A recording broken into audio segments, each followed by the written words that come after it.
Hello everyone. Welcome to Electronics 1 lecture. In the fourth part of operational amplifiers, today we shall study linear applications of operational amplifier as buffer and inverting amplifier, and also about the concept of virtual ground. In the previous lecture, we have studied application of operational amplifier as non-inverting amplifier.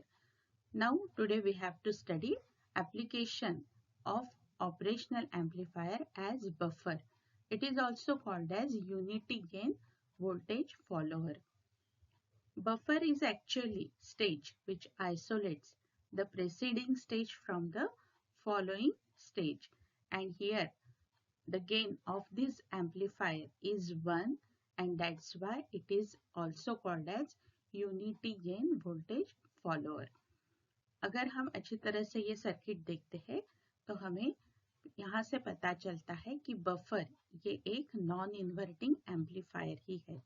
यहाँ पे ये circuit diagram show की है जहाँ पे operational amplifier as a buffer करके हमें use करना है। यहाँ पे ये नॉन इन्वर्टिंग एम्पलीफायर ही है, सिर्फ यहाँ पे बेसिक डिफरेंस क्या है, ये जो निगेटिव फीडबैक है वहाँ पे थ्रू रेजिस्टर RF अप्लाई होता था। यहाँ पे RF ये जो रेजिस्टर है वो रेजिस्टर यहाँ से रिमूव किया है और इनपुट सिग्नल ये नॉन इन्वर्टिंग इनपुट टर्मिनल को अप्लाई किया है और आउटपुट फीडबैक जो है वो डायरेक्टली इन्वर्टिंग इनपुट को यहाँ पे अप्लाई किया है। उसकी वजह से ये जो RF है यहाँ पे नॉन इन्वर्टिंग एम्पलीफायर में जो फीडबैक रेजिस्टर RF था, ये RF की वैल्यू यहाँ पे 0 है। अब gain of non inverting operational amplifier, हमने लास्ट वीडियो में ही ये गेन के लिए एक्सप्रेशन डिराइव किया था, वो है V0 divided bye VI, which is output voltage divided by input voltage is equal to 1 plus RF upon RI। ये एक्सप्रेशन हम डिराइव कर चुके हैं, सिर्फ अभी ये एक्सप्रेशन में हमें यहाँ पे RF की वैल्यू जो है वो 0 पुट करनी है, तो उसकी वजह से जो गेन होगा वो गेन इज इक्वल टू 1 होगा और यहाँ पे V0 will be equal to VI, यानी आउटपुट वोल्टेज और इनपुट वोल्टेज दोनों भी सेम हो गए और आउटपुट सिग्नल है, यहाँ से हमें पता चलता है कि आउटपुट सिग्नल ये इन फेज होता है इनपुट सिग्नल के लिए। तो इस तरीके से बफर का वर्किंग होता है। यहाँ पे ये रेजिस्टर नहीं है, उसकी वैल्यू 0 है, उसकी वजह से RF की वैल्यू 0 यहाँ पे हमने पुट की और उसकी वजह से हमें मिला V0 is equal to VI, और ये आउटपुट वोल्टेज इन फेज होता है इनपुट सिग्नल के लिए। तो ये जो बफर सर्किट है, यहाँ पे हमने operational amplifier as a buffer या unity gain voltage follower use किया है। उसके यूजेस है कि ये जो सर्किट है ये हाई इनपुट इम्पीडेंस प्रोवाइड करता है और लो आउटपुट इम्पीडेंस होता है, और उसकी वजह से जो प्रेसीडिंग स्टेज होती है वो लाइटली लोडेड होती है और बफर जो है वो हेवी लोड्स या स्मॉल लोड रेजिस्टेंस ड्राइव कर सकता है। ये है यूजेस बफर के। Now next application of operational amplifier is op-amp as inverting amplifier। ये सर्किट डायग्राम है operational amplifier as inverting amplifier की। यहाँ से हम देख सकते हैं कि input signal is applied to the inverting input terminal through this input resistor RI, और नॉन इन्वर्टिंग टर्मिनल जो है वो ग्राउंडेड है यहाँ पे। उसके बाद इन्वर्टिंग वोल्टेज सिग्नल ये फीडबैक थ्रू रेजिस्टर RF से यहाँ पे दिया है, और आउटपुट सिग्नल जो होता है जो यहाँ पे दिखाई दे रहा है ये 180 डिग्री आउट ऑफ फेज होता है विद द इनपुट। हम यहाँ पे कुछ पैरामीटर्स डिफाइन करते हैं। सबसे पहले हम अज्यूम करते हैं कि late V be the potential at this point S, V is equal to V error, which is actual differential input to this operational amplifier. अब ये जो रेजिस्टर है इनपुट रेजिस्टर आर आर, उसमें से हम अज्यूम करते हैं कि सपोज करंट आई आई ये फ्लो हो रहा है, तो I I will be equal to V I, जो इनपुट वोल्टेज होगा, which is equal to V I minus V divided by R आई.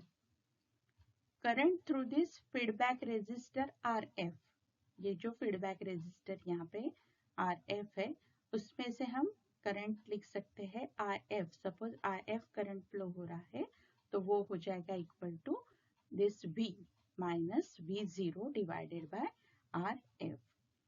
अब I1 ये एंटर होता है पॉइंट S पे, जिसे हम कहते हैं at a virtual ground potential.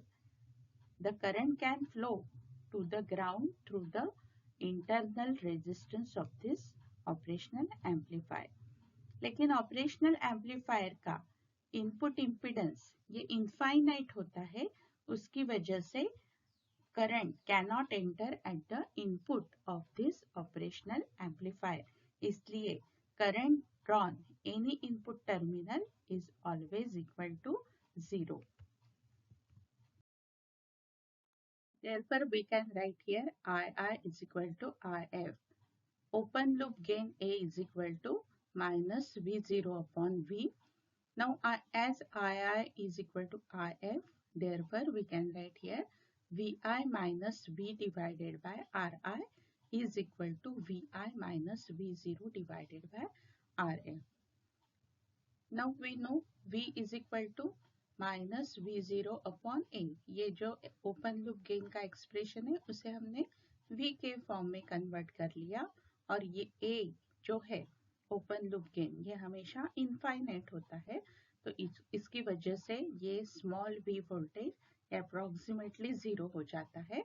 और ये जो इक्वेशन है VI minus V divided by RI, ये इसका फॉर्म हो जाएगा VI divided by RI is equal to minus V0 divided by RF. Therefore, output voltage we can write V0 is equal to minus RF divided by RI into VI. ये यहाँ पे ये जो value है V0 की, ये हमने minus RF upon RI लिखा है. यहाँ से हमने ये जस्ट शिफ्टिंग किया है, अरेंजमेंट की है ये इक्वेशन से. Close loop gain of inverting operational amplifier ये हो जाता है V0 डिवाइडेड बाय VI, जिसे हम ACL करके भी लिख सकते हैं. वो हो जाएगा यहाँ पे minus RF divided by RI. यहाँ पे ये जो निगेटिव साइन है, ये निगेटिव साइन इंडिकेट करती है कि आउटपुट सिग्नल ये 180 डिग्री आउट ऑफ फेज है विद द इनपुट सिग्नल.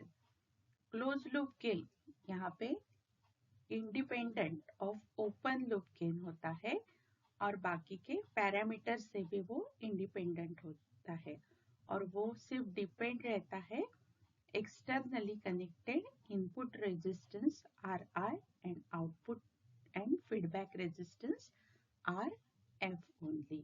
इस तरीके से हम देख सकते हैं इन्वर्टिंग ऑपरेशनल एम्पलीफायर ये करंट टू वोल्टेज कन्वर्टर करके यूज होता है, और साइन चेंजर जिसे हम इन्वर्टर भी कहते हैं, ये दो चीजों में इसका यूज होता है इन्वर्टिंग ऑपरेशनल एम्पलीफायर का. इन्वर्टिंग एम्पलीफायर के इस सर्किट में हमने ये जो पॉइंट S है इसे वर्चुअल ग्राउंड S करके हमने मार्क किया था. तो अभी हम समझते हैं कि what is the concept of virtual ground. Inverting amplifier के इस सर्किट में हम देख सकते हैं कि हम इनपुट सिग्नल ये इन्वर्टिंग इनपुट टर्मिनल को अप्लाई करते हैं, और नॉन इन्वर्टिंग टर्मिनल इसका ग्राउंडेड होता है. निगेटिव फीडबैक ये रेजिस्टर RF से हम ऑब्टेन करते हैं. फीडबैक रेजिस्टर RF इसकी वैल्यू लार्ज होती है, जिसकी वजह से वो करंट II आउटपुट से लिमिट कर सकता है almost to the same value as that of the input current II.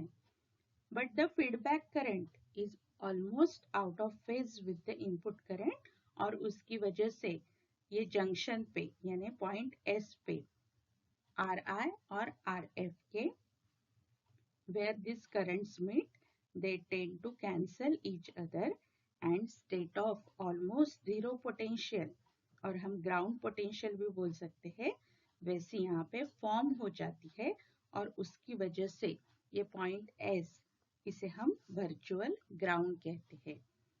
Open loop gain यहाँ पे इनफाइनाइट होता है, उसकी वजह से difference voltage between two input terminals जिसे हम वी एरर भी कहते हैं ये इज इक्वल टू 0 होता है। यहाँ पे हम लिख सकते हैं small b is equal to minus v0 divided by a as a tends to infinity v is approximately equal to 0। यहाँ पे as the input impedance is infinite the current into the operational amplifier ये 0 होता है और उसकी वजह से virtual ground is that point in the circuit that has 0 voltage and it draws no current। Ordinary ground has 0 voltage, ordinary ground को 0 voltage होता है लेकिन और वो करंट भी इनफाइनाइट करंट सिंक करता है लेकिन वर्चुअल ग्राउंड को 0 वोल्टेज और 0 करंट होता है। यही डिफरेंस है एक्चुअल ग्राउंड और वर्चुअल ग्राउंड का। सभी इनपुट करंट ये RF से पास होते हैं इसलिए voltage across this RF is equal to output voltage and we can write it as II into RI।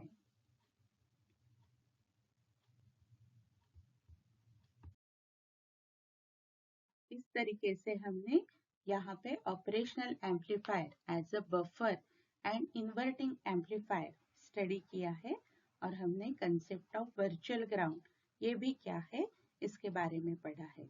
I hope you have understood this. Thank you very much for watching.